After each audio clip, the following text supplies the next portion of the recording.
The Super Nintendo was a 16-bit powerhouse released in August 1991 in North America, but there were a ton of NES games still coming out for the system. Keeping the NES alive and active. Well, I'm not too sure how many people played these games back in the day since everyone was moving over to the SNES.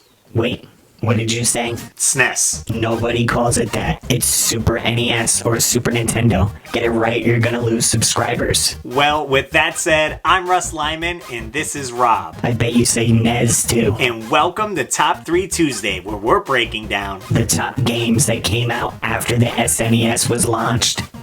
Top 3 Tuesday.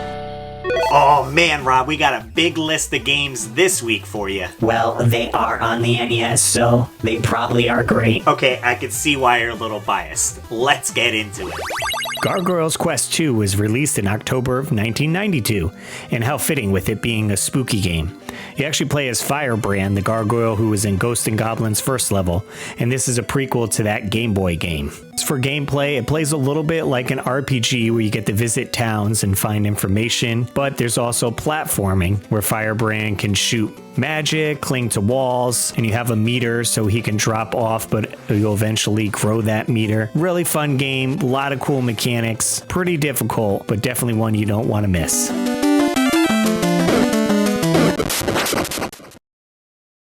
Mega Man 6 was released in March of 1994, and the gameplay is largely similar to all the 5 NES predecessors.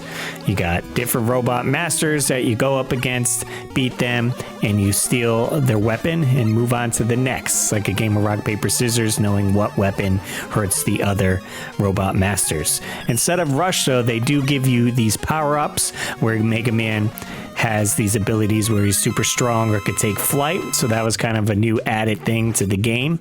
But it's a Mega Man game, pretty fun, and it looks great. Definitely check it out.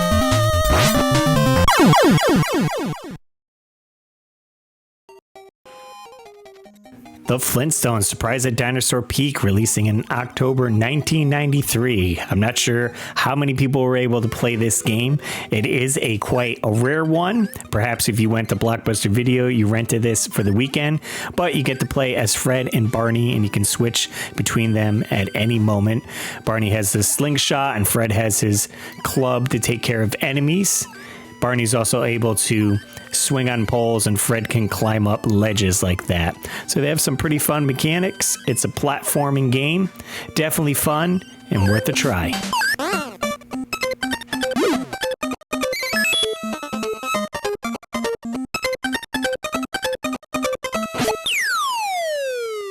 Kirby's Adventure, released in May 1993. What a fun one. Super cute game. A platformer with some pretty awesome mechanics. Kirby can suck up his enemies, and you press down and you absorb that enemy and their powers, making this game pretty unique. You can pretty much play how you want to with what powers you need it to the situation. There's plenty of bonus levels in this, multiple levels to go through and bosses to fight. Very addictive gameplay and very easy. This game is geared towards younger kids for sure, with that cute aspect. Definitely check out Kirby's Adventure. Wow, dude, that was a super cute one. Yeah, that one made me hungry. Could go for a BLT. Bacon, lettuce, and tomato. No, bolts, lead, and titanium. Sounds a little heavy to me. Well, speaking of food, Yoshi's Cookie was released in April of 1993, and it plays as a fun puzzle game. You got Mario as the baker, lowering different shaped cookies, and you need to match those shapes. You can move all the cookies on the horizontal axis or on the vertical axis. Once you line them up, the stage is clear. Pretty simple. If you love games like Tetris, Dr. Mario, then you're definitely going to love some Yoshi's Cookie.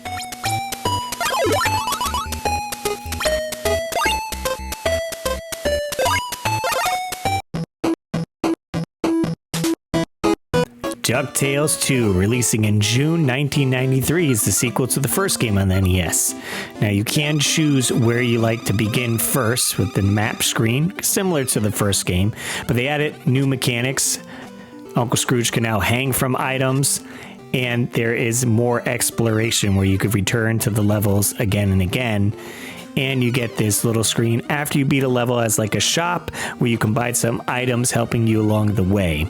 Now, I did live stream this on the YouTube channel and had a great time with it. It was the first time I was playing it, and I thought I beat it, but I didn't get the true ending. Check it out. The treasures, they all sank into the sea. Hey, it's too bad we lost all the treasures. But at least we got each other. Was that it? Did I beat the game? I suppose true friendship is all you really need for happiness. Mighty Final Fight released July 1993 and is a beat-em-up game where you play as Cody, Guy, and Hagar. But with a twist, all the characters are chibi, so they're small and cute. Super fun game. If you love beat-em-ups, it's got a lot of replay value, and it's really fun and addicting.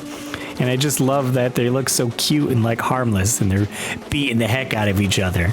Definitely a fun one. It is one of those pricey games as well, so if you can find it on the cheap, go for it.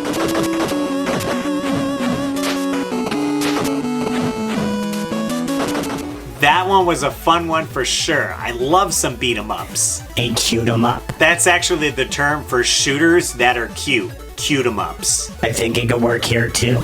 Dragon Fighter, releasing in January 1992 in North America, is a side-scrolling game with a twist. You play as this cool character here with the sword, slashing up everyone, but you have a meter that you can fill up and cash in to turn into a dragon.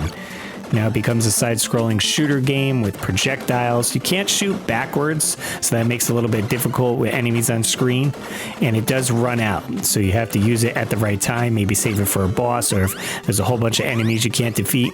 Really unique. I think a lot of people should check this one out.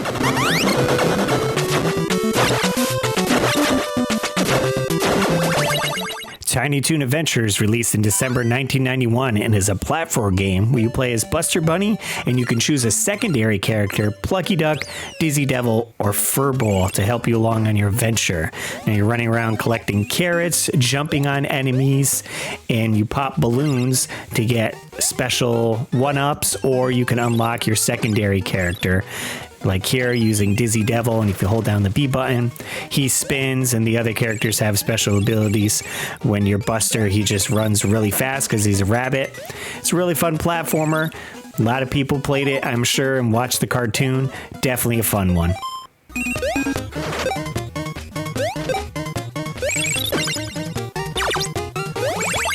Okay, before we get to my top 3, let's see what you guys had to say. Loading the comments. Beam Waterfowl says, Kirby Adventure, Star Tropics, and Dr. Mario. Purge and Splurge Thrifting suggests Wario Woods. And Bilbo Baggins has a whole slew. He says, Bucky O'Hare, Monster My Pocket, G.I. Joe Atlantis Factor, Adventure Island 3, Super Spy Hunter, Darkwing Duck, Felix the Cat, Kickmaster, Mega Man 4, 5, 6, Teenage Mutant Ninja Turtles Manhattan Project, Gargoyles Quest 2, and of course, Little Samson. Actually, quite a few good ones to choose from here. My favorites are probably Bucky O'Hare, Mega Man 4, and Kickmaster. Have fun talking on this subject, boys. I think you were confused. This is not the weekly Warp Pipe, this is Top 3 Tuesday. But thanks so much for submitting those comments. Be sure to visit our community tab on the YouTube page. This way you can participate in next week's topic. And you might as well subscribe if you're not already. Okay, on to my number 3. Number 3! Okay, I know this game is a clone of another game, but I played it so much as a kid and I loved it. Plus, it was based on a fast food chain. The Waffle House. What? No. What game would that even be? A fighting game. Yeah, I guess that makes sense. There is even some buzz around this happening. Well, would you look at that? Anyways, I'm talking about MC Kids, the McDonald's game. I'm loving it. MC Kids was released February 1992, and yes, you can obviously tell it's a clone of Super Mario Bros. 3, but it actually adds a few things, making it stand out. You could choose between 2 players, and the world map lets you pick which stage you want to play, and you could go back to stages after completing them, looking for more cards, and you'll need those to unlock later levels. And it gets a lot harder. You'll be revisiting levels, trying to find extra cards so you can progress. And I just remember me and my neighbor playing this nonstop, having a great time. The music is fantastic in this. If you guys listen to it, you might hear it somewhere else. But again, this game's super fun. I love the mechanics in it. You could actually spin upside down and go onto the ceiling looking for stuff, and you have to be careful for pitfalls there. And there's just so much charm in this game. You like, McDonald's made this game. It's so well made and plays great. It's not cheap. Definitely a fun time. I think anyone who likes Super Mario Bros. 3 would enjoy this one. Definitely check it out.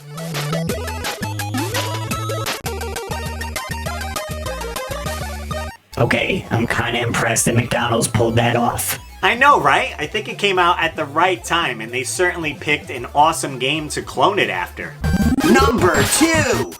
I am the terror that flaps in the night. I am the surprise in your cereal box. I am Darkwing Duck.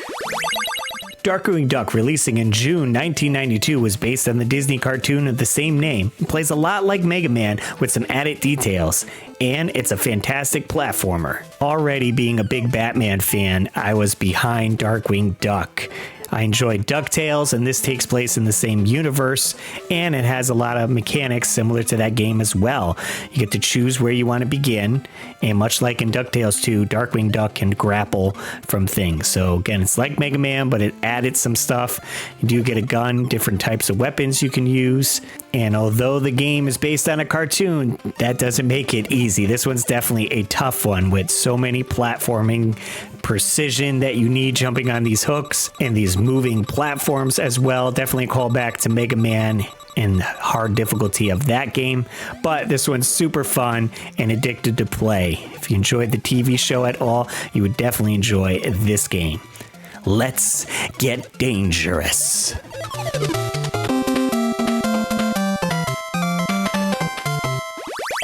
Man, I wish they made another one of those games, or at least an HD remaster like they did to DuckTales. I'm still waiting for a Gyromite remaster. Ooh, sorry buddy, I don't think that's gonna happen. I wonder how Professor Hector is doing. I should call him. Receiving transmission. Receiving transmission. Oh, speaking of, looks like we got a caller. Go ahead and put him through, Rob. Hey Russ, what you doing? Oh, hey, it's John Riggs. What are you up to, man? Well, if you're talking about NES games that came out after the Super Nintendo was released, I wanted to throw a game out there, maybe a game that you haven't had on the list yet. Oh, well, excellent. Go for it.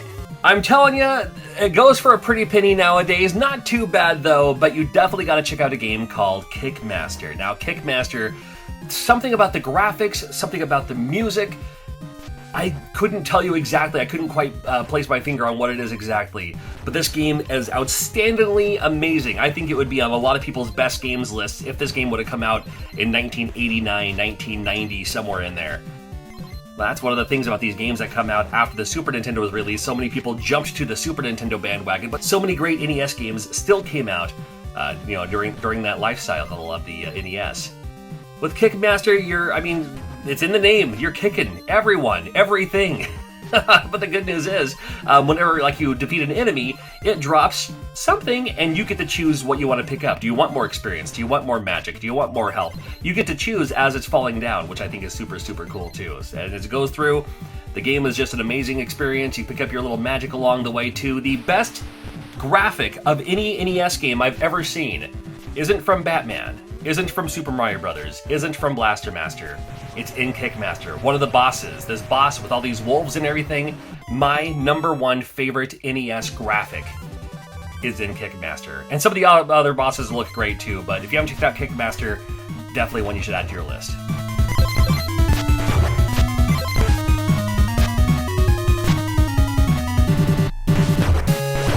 Thanks so much, John, for the video. Be sure to check out his channel. There'll be a link in the description down below. Alright, let's get to my number one NES game that came out after the Super Nintendo.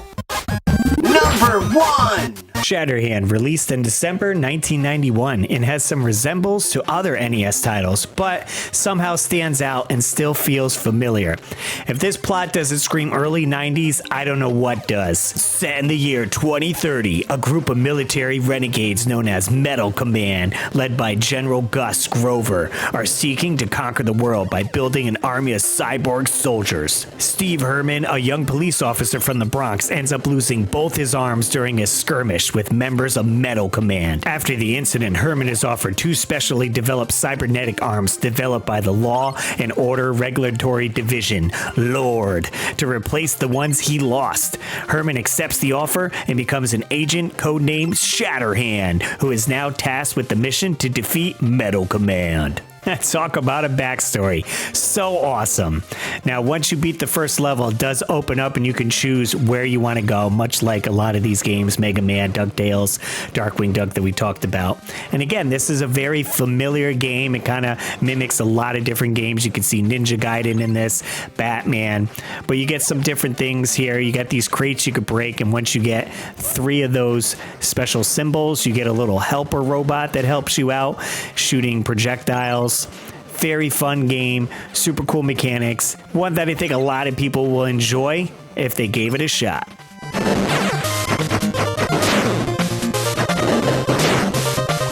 This game was certainly fun and might have been overlooked back in the day when everyone was shifting gears to the Super Nintendo and not giving the NES that much love. But it's good to see that the NES wasn't forgot about and companies were still pumping out awesome games for the system. I'm sure we didn't even get all the games that came out. I know, if we missed any, be sure to leave them in the comments section down below letting us know. And maybe we could do a follow-up video. And if you want to see some unpopular NES games that people actually like, well, check out this video right here. As always, guys, I'm RussLyman. And I'm the machine that squeaks in the night. And keep your world fun bit by bit. I'll see you next video.